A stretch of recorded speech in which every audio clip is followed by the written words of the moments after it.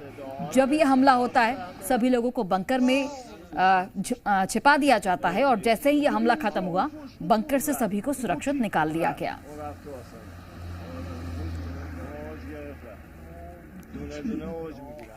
और चलिए अब आपको इस हमले से जुड़ी 4 तस्वीरें दिखाते हैं। इन 4 तस्वीरों के जरिए आप देखेंगे किस तरीके से मिसाइल स्ट्राइक की गई है ईरान पर।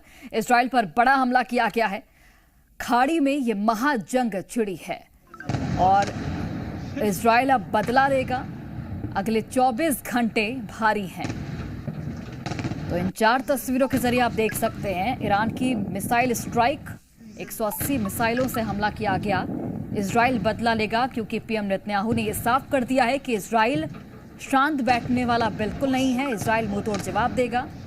इजराइल पर बड़ा हमला ईरान की ओर से किया गया और अगले 24 घंटे भारी इसलिए क्योंकि इजराइल की ओर से भी अब ऐलान जंग कर दिया गया है और अगले 24 घंटे में इजराइल भी डबल अटैक के साथ ईरान पर हमला कर सकता है।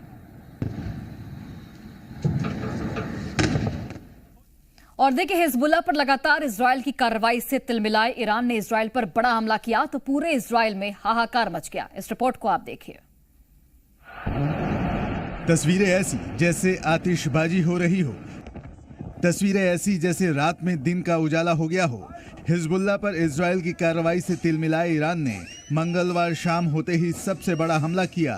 ईरान ने इजराइल पर एक के बाद एक 180 से ज्यादा बैलिस्टिक मिसाइलें दाग दी।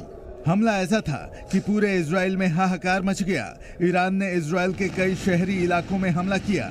ईरान की दागी गई मिसाइलें इजराइल के कई नागरिक इलाकों में गिरी, जिसकी कई तस्वीरें सामने आईं। ईरानी हमले के साथ ही पूरे इजराइल में सायरन बजना शुरू हो गया। ईरान ने दावा किया कि उनकी मिसाइलें सटीक जगह पर लगी हैं। उधर इजराइल ने दावा किया कि उसने कई मिसाइलों को हवा में ही मार गिराया है। ईरानी हमले को इजराइल ने अपने ऊपर बेअसर बताया। ईरान के इस हमले के बाद इजराइल ने भी ईरान पर पलटवार कर हमला किया और ईरान से बड़ा हमला झेलने के लिए तैयार रहने को कहा। और देखिए, अमेरिका में भारत के विदेश मंत्री एस जयशंकर ने अमेरिकी विदेश मंत्री एंटनी ब्लिंकन से मुलाकात की और इस दौरान भारत ने साफ किया कि मिडिल ईस्ट में संघर्ष विराम बेहद जरूरी है। दिखाते हैं। भारत ने मिडिल ईस्ट संकट में लगातार बढ़ते संघर्ष की कड़ी निंदा की है। लगातार हो रहे हमलों से हालात और गंभीर होते जा रहे हैं, जिससे क्षेत्र में स्थिरता और शांति की कोशिशों पर गहरा असर पड़ रहा है। इस प्रकार के संघर्षों को और व्यापक होने से रोकने की जरूरत है। बढ़ते तनाव की वजह से पूरे इलाके में अस्थिरता का खतरा मंडरा रहा है, जिसे अब रोका जाना चाहिए। भारत के विदेश मंत्रालय ने अपने बयान में साफ किया कि ऐसे हालात में संघर्ष विराम बेहद जरूरी है, ताकि क्षेत्र में शांति और स्थिरता बहाल की जा सके। भारत पहले ही साफ कर चुका है कि हिंसा किसी समस्या का समाधान नहीं हो सकता। वहीं अमेरिका में भारत के विदेश मंत्री एस जयशंकर ने अमेरिकी विदेश मंत्री एंटनी ब्लिंकन के साथ बैठक की है। वार्ता के दौरान ईरान इजरायल तनाव पर चर्चा हुई। एंटनी ब्लिंकन ने इस दौरान कहा कि ये पूरी तरह से अस्वीकार्य है और पूरी दुनिया को इसकी निंदा करनी चाहिए। और देखिए, इजरायल पर बड़ा आतंकी खतरा मंडरा रहा है, जहां जमीन पर हवाई हमलों की आशंकाओं के बीच 80 आतंकियों की घुसपैठ की आशंका भी बड़ी हो गई है। इजराइल पर एक बड़ा आतंकी खतरा मंडरा रहा है। खबरों के मुताबिक 80 आतंकी इजराइल में घुसपैठ करने की कोशिश में हैं, जो इजराइल की सुरक्षा और शांति को खतरे में डाल सकते हैं। ये 80 आतंकी सीमा पार से घुसपैठ की कोशिश में हैं। इसके लिए आतंकियों ने पूरी तैयारी कर ली है। उनके पास अत्याधुनिक हथियार और भारी मात्रा में विस्फोटक होने की आशंका जताई गई है। माना जा रहा है कि यह एक संगठित और सुनियोजित हमला हो सकता है, जिसका मकसद इजराइल के अहम ठिकानों और आम नागरिकों को निशाना बनाना है। इजराइल की सुरक्षा एजेंसियों ने इस गंभीर खतरे को देखते हुए सभी बॉर्डर पर सतर्कता बढ़ा दी है। इजराइल ने हवाई निगरानी भी तेज कर दी है। इसके अलावा आंतरिक सुरक्षा बलों को भी सतर्क कर दिया गया है, ताकि किसी भी आपात स्थिति से निपटने के लिए पूरी तैयारी हो। विशेषज्ञों का मानना है कि इजराइल के खिलाफ यह साजिश आतंकवादी संगठनों की ओर से लगातार बढ़ते तनाव और क्षेत्रीय संघर्ष का हिस्सा हो सकती है। इजराइल पर हमलों की आशंकाओं के बीच इन 80 आतंकियों को रोक पाना भी बड़ी चुनौती साबित होगी। और देखिए, इजराइल ने ईरान में 2 बड़े आतंकियों को मारने का दावा किया है। साथ ही कहा गया है कि इजराइल पर हमले के बावजूद आतंक के खिलाफ उसका अभियान रुकने वाला नहीं है। इजरायली वायुसेना ने इंटेलिजेंस डिवीजन की सटीक निशानदेही पर एक बड़ा ऑपरेशन अंजाम दिया है, जिसमें हमाम हुसैन डिवीजन के कमांडर डी अल फकर हनावी को बेरूत में मार गिराने का दावा किया गया है। इसी के साथ एक दूसरे आतंकवादी मोहम्मद जाफर काजिर को मारने का भी दावा किया है, जो कि हिजबुल्लाह को ईरान से हथियारों की सप्लाई करता था। वो 4400 यूनिट का प्रमुख था। आईडीएफ लगातार हिजबुल्लाह के कमांडरों और उन सभी तत्वों पर हमले कर रहा है, जो इजराइल के नागरिकों के लिए खतरा पैदा कर सकते हैं। इजराइल ने इसे आतंकवाद के खिलाफ इजरायली सैन्य अभियान का हिस्सा बताया है, जिसमें हिजबुल्लाह और उसके समर्थकों को इजराइल के लिए बड़ा खतरा बताया है। इजरायली सेना का कहना है कि ये हमले सुरक्षा और स्थिरता बनाए रखने के लिए जरूरी हैं। पीएम नेतन्याहू ने साफ किया है, इजराइल आतंकवाद के खिलाफ अपने अभियान में कोई ढिलाई नहीं बरतेगा। इजराइल पर हमले के बावजूद दुश्मनों को मुंहतोड़ जवाब देता रहेगा। आगे बढ़ते हैं। ईरान का इजराइल पर यह हमला मिडिल ईस्ट में किसी बड़ी लड़ाई की तरफ इशारा कर रहा है। इस हमले के बाद यूनाइटेड नेशन की भी प्रतिक्रिया आई है। रिपोर्ट दिखाते हैं आपको। ईरानी हमले के साथ ही इसमें कोई दो राय नहीं है कि मिडिल ईस्ट किसी बड़ी जंग की तरफ बढ़ने जा रहा है। हिजबुल्लाह के प्रमुख हसन नसरल्लाह को हाल ही में इजराइल ने मार गिराया था। इसके बाद इजरायली सेना लेबनान में जमीनी हमले के लिए भी घुस चुकी है।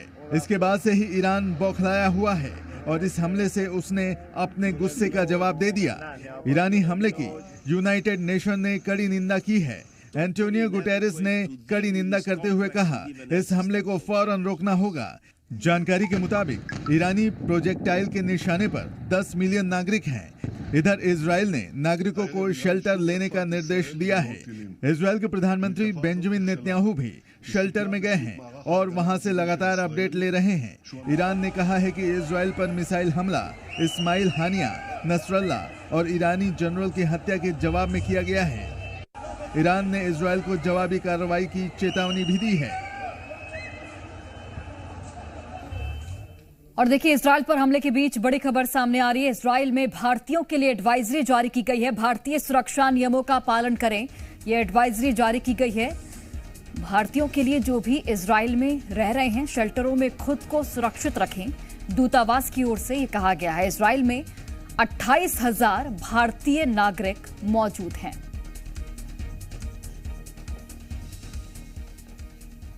और वहीं ईरान का इजराइल पर हमले के बाद बंकर नागरिकों को बचाने के लिए एकमात्र जगह है। अब जी मीडिया पर देखिए कैसे बंकर नागरिकों को बचा रहा है। हम आपको दिखाएंगे तस्वीरें, किस तरीके से बंकर के जरिए जो वहां के नागरिक है वो बच रहे हैं, क्योंकि 180 मिसाइलों से हमला किया गया है ईरान की ओर से। और इजराइल की जो सरकार है उसकी ओर से यह दावा किया गया है कि बंकरों में ही घुसकर सभी लोग सुरक्षित हो पाए हैं। तो ये जो दरवाजा है, ये स्ट्रॉन्ग रूम का दरवाजा है। इसका मोटापा आप देख सकते हो, ये पूरा मेटल का है, हेवी दरवाजा है बिल्कुल। और ये हिंजेस जो है ये दरवाजे को लॉक करते हैं, तो ये पूरा एयर टाइट होता है। तो यहाँ जो आप रबर के सील्स देख रहे हो, अगर केमिकल अटैक होता है तो इसको वो हवा को वो रोक सकते हैं। ये है अंदर, आप दीवार के भी मोटापे को देख सकते हो, कितना हैवी गेज का दीवार है। या अगर आप ऊपर देखोगे तो यहाँ एयर कंडीशनर को भी ब्लॉक किया है। इधर ये वेंटिलेशन स्पॉट है, उसको भी ब्लॉक किया गया है। और इस तरफ अगर आप देखोगे तो ये मैंने अभी खोला था, ये जो है वो केमिकल जनरेटर है। ये जब पूरा रूम सील होता है तो ये इसको ऑन करके बाहर से हवा अंदर लेता है। अगर केमिकल अटैक होता है तो इसमें और एक सिस्टम है जिससे केमिकल्स को फिल्टर करके ही हवा अंदर आएगा। और इधर आप देखते हो ये नॉर्मल विंडो है, पर इस नॉर्मल विंडो के बाहर ये पूरा लोखंड का दरवाजा है, तो इसको हम लोग ने बंद किया है अटैक होने के बाद।